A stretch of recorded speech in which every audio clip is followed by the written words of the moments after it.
Hi hello welcome to Raksha avian show devotional. నేను మీ PVK Chandrika. ఈరోజు నేను చెప్పే టాపిక్ ఏంటి అంటే, మనకు అంటే హిందువులకి లేదా సనాతన ధర్మాన్ని పాటించే వాళ్ళలో, మళ్ళీ వీళ్ళల్లో కూడా రెండు వర్గాలు ఉన్నాయండి, వైష్ణవులు శైవులు అని.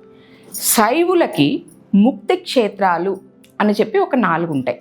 ముక్తి క్షేత్రం అంటే ఏంటి అంటే, అక్కడ మనము చనిపోయినా, అక్కడ పుట్టినా, ఇంకోటి ఏదన్నా జరిగినా మనకు మరుజన్మ అనేది ఉండదు. ముక్తి అంటే మీనింగ్ మనకు ఇంకొక లైఫ్ ఉండదు అని అర్థం అన్నమాట. అలాంటివి మనకు ఒక 4 స్థలాలు ఉన్నాయి శైవులకి ముఖ్యంగా. ఫస్ట్, దర్శనాత్ అభ్రకదర్శి, జననాత్ కమలాలయే, స్మరణాత్ అరుణాచలం, మరణాత్ కాశ్యంచ. అంటే అభ్రకదర్శి అంటే చిదంబరాన్ని దర్శించిన, కమలాలయంలో పుట్టిన, అరుణాచలాన్ని అరుణాచల శివ అంటూ స్మరించిన, కాశీలో చనిపోయిన. ఇది చాలామందికి తెలుస్తుంది. లాస్ట్ వన్ చాలామందికి తెలుస్తుంది. పెద్దవాళ్ళందరూ అంటారు కదా, కాశీకి వెళ్ళి కన్ను మూయాలనుకుంటున్నాను అని. బట్ ఈ మోక్షలింగాలకి ఏదైనా సరేనండి, మనము మనస్ఫూర్తిగా చెయ్యగలిగితే, దర్శనమైనా సరే గుడికి వెళ్తామండి. ఎలా అంటే అసలు ఏంటో అదేదో ఒక పెద్ద పని అన్నట్లు, లేదా మనం అంత పరిగెట్టకపోతే ఎవరో వెనక తరుగుతున్నారు, అసలు ఇంకా ప్రపంచం తల్లకిందులు అయిపోతుంది అన్నంత ఫాస్ట్గా అసలు ఎందుకు వెళ్తున్నామో గుడికి అనే విషయాన్ని మర్చిపోయి గబగబా వెళ్ళిపోతారండి. అలా కాదు, మనము గుడికి వెళ్ళాలి అని మన మనసులో ఒక ఆలోచన వచ్చినప్పుడు, చాలామంది అంటారు ఏంటంటే, ఆ దేవాలయంలో ఉన్న భగవంతుడు మనల్ని పిలిస్తే మనం అక్కడికి వెళ్తాము అని. కరెక్ట్. కానీ దానికి కావలసిన వర్క్ మనం కూడా చేయాలి కదా. అంటే మనం అంత బలంగా కోరుకోవాలి. నేను ఆ గుడికి వెళ్ళాలి, నేను ఆ స్వామిని చూడాలి, లేదా ఆ అమ్మవారిని చూడాలి అని మనము బలంగా కోరుకుంటే అప్పుడు ఆ అమ్మవారు ఆ స్వామినో మనల్ని పిలుస్తారు. అప్పుడు మనం వెళ్ళి దర్శనం చేసుకొని వస్తాం. ఇంతవరకు బాగుంటుందండి. గుడికి వెళ్తామా, అక్కడ నుంచి మొదలైపోద్ది. లైన్లో 10 నిమిషాలు నుంచోవాలంటే టెన్షన్, హడావిడి, గొడవ. అలా కాదండి. ఎప్పుడైనా సరే గుర్తుపెట్టుకోండి, గుడిలోకి మనం ప్రవేశించినప్పటి నుంచి గుడి దాటి బయటకు వచ్చేంత వరకు అసలు ఈ ఉంటాయి కదా, ఈ పిచ్చి మాటలు అట్లా ఇట్లా అనుకుంటూ పెద్దగా మాట్లాడుకుంటూ అలా వద్దండి. నేను ఈరోజు అమ్మవారి గుడికి వెళ్ళాను, పెద్దమ్మ తల్లి గుడికి వెళ్ళాను, 1 అవర్ ఎంత మంచిగా స్పెండ్ చేశాను. కానీ నేను స్పెండ్ చేయాలనుకోవటం కాదు కదా, నా పక్కనున్న వాళ్ళకు కూడా ఆలోచన ఉండాలి కదా. అసలు ఇంకా వాళ్ళు మాట్లాడుతూనే ఉన్నారు.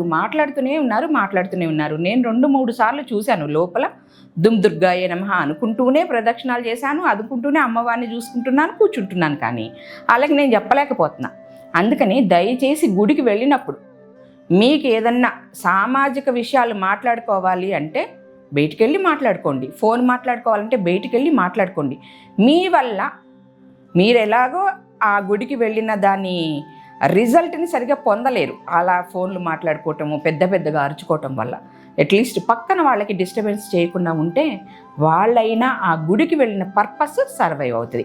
సరే, కమ్ టు ది పాయింట్. నేను చెప్పాను కదా, మోక్షలింగాలు 4 ఉంటాయి. చిదంబరానికి వెళ్ళినప్పుడు అండి దర్శించండి. ఆ చిదంబరం గుడిలోకి వెళ్ళిన దగ్గర నుంచి అండి అణువు మీకు ఎంత మంచి అనుభూతి ఉంటుందో, ఎంత మంచి పాజిటివిటీ ఉంటుందో మనం అది అనుకుంటూ వెళ్ళాలి. లోపలికి వెళ్ళేటప్పుడు అది ఫీల్ అవుతూ వెళ్ళాలన్నమాట. నేను ఒక మంచి పాజిటివ్ ఉన్న ప్లేస్కి వచ్చాను, ఇక్కడ ఉన్న పాజిటివిటీని నేను గ్రహించాలి, నాలో ఉన్న నెగిటివిటీని ఇక్కడ వదిలేయాలి అని మనం అనుకోవాలి, అనుకుంటూ వెళ్ళాలి. అలా చిదంబరాన్ని మనస్ఫూర్తిగా దర్శించిన, కమలాలయంలో పుట్టిన, మనము ఇంతకుముందు ఎపిసోడ్లో నేను చెప్పాను లలితాంబిక టెంపుల్ అని.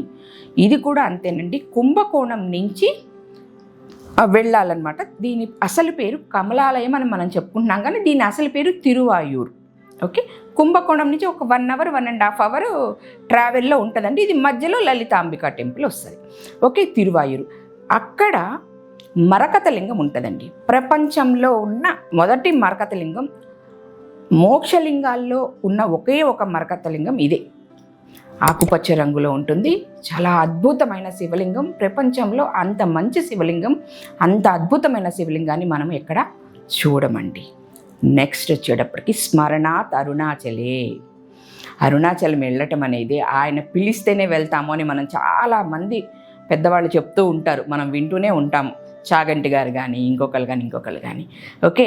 అలాంటి ఆయన పిలుపు కోసం ఎదురు చూసుకుంటూ అరుణాచల శివ అని స్మరించినా చాలు, మనకు ఆ మోక్షం అనేది వస్తుంది అంటారు. మరణాత్ కాశంచ, కాశీలో చనిపోవటం అనేది. ఈ 4 మోక్షలింగాలని మనము మన యొక్క ఏమంటారండి, మన రాతలో అది లిఖించి ఉండాలండి. ఖచ్చితంగా లిఖించి ఉంటేనే మనము వాటిని దర్శించగలము. చాలామంది ఒక వయసు వచ్చినాక కాశీకి వెళ్ళిపోతారండి. నేను కాశీలోనే చనిపోవాలి, నాకు మోక్షం కావాలి అని. ఆయన అనుకోవాలి, ఆ శివయ్య అనుకోవాలి, ఇతనికి ఇక్కడ నేను మోక్షం ఇవ్వాలి కాబట్టి ఇతను ఇక్కడ చనిపోవాలి అని ఆయన కోరుకోవాలి. లేదు అంటే అప్పటిదాకా అక్కడే ఉంటారండి. ఏదో ఒక చిన్న పని పడింది అని కాశీని దాటి బయటకు వస్తారు, అక్కడ చనిపోతారు. వాళ్ళు అన్ని సంవత్సరాలు అక్కడ కూర్చొని నాకు మోక్షం రావాలి అని అనుకుని ఎంత చేసినా సరే శివయ్య అనుగ్రహం లేకుండా కాశీలో చనిపోవటం కుదరదు. అలాగే కమలాలయంలో పుట్టడం, కమలాలయంలో పుట్టిన వాళ్ళు ఎంత అదృష్టవంతులోనండి. ఆ ఊరికి వెళ్తే అబ్బా అనిపిస్తుంది అన్నమాట. అక్కడ పుట్టిన వాళ్ళు, అక్కడ పెరిగే వాళ్ళని చూస్తే. కొంతమంది మన ఇండియన్స్లో ఈ డివోషనల్ టైప్ ఉన్నవాళ్ళు మనకు తెలియదు, అంటే మనం ఏమనుకుంటామంటే యూఎస్ వెళ్ళి యూఎస్లో కంటే యూఎస్ సిటిజన్షిప్ వస్తుంది అన్న దానిలోనే మనం ఉంటాం. కానీ కొంతమంది మన వాళ్ళే యూఎస్లో కానీ లేదా ఏదో ఫారిన్ కంట్రీస్లో ఉన్నవాళ్ళు ఖచ్చితంగా వాళ్ళ పిల్లల్ని కమలాలయంలోనే కనాలి, ఆ పుట్టిన పిల్లలు అద్భుతమైన భవిష్యత్తు కలిగి ఉండాలి అని అనుకొని కమలాలయానికి వచ్చి వాళ్ళ పిల్లల్ని కంటారండి. దానికి కూడా ఆయన అనుగ్రహం కావాల్సిందే. చిదంబరం వెళ్ళాలి అనుకుంటాం, దానికే ఆయన అనుగ్రహం కావాలి. స్మరణాత్ అరుణాచలి అన్నాం, స్మరించుకోవాలి అన్న మనసు రావడానికి కూడా శివయ్య అనుగ్రహం మన మీద ఖచ్చితంగా ఉండాలి అండి. నెక్స్ట్ ఎపిసోడ్లో ఒక్కొక్క మోక్షలింగం దాని యొక్క ప్రాముఖ్యత, దానికి ఎలా వెళ్ళొచ్చు, అక్కడ ఉన్న కథలేంటి, ప్రాచుర్యంలో ఉన్న కథలు ఏంటి అనేది నెక్స్ట్ ఎపిసోడ్ నుంచి చెప్పుకుంటూనే వస్తామండి. డివోషనల్లో ఆల్మోస్ట్ ఎవ్రీడే ఏదో ఒక టెంపుల్కి రిలేటెడ్గా మనం మాట్లాడుకుందామండి. మనం మంచిగా కథలు చెప్పుకోవచ్చు, ఆ టెంపుల్కి రిలేటెడ్ అయిన కథలు చెప్పుకోవచ్చు, అక్కడ ఉన్న గొప్ప భక్తుల కోసం మాట్లాడుకోవచ్చు. ఓకేనా? Thank you very much.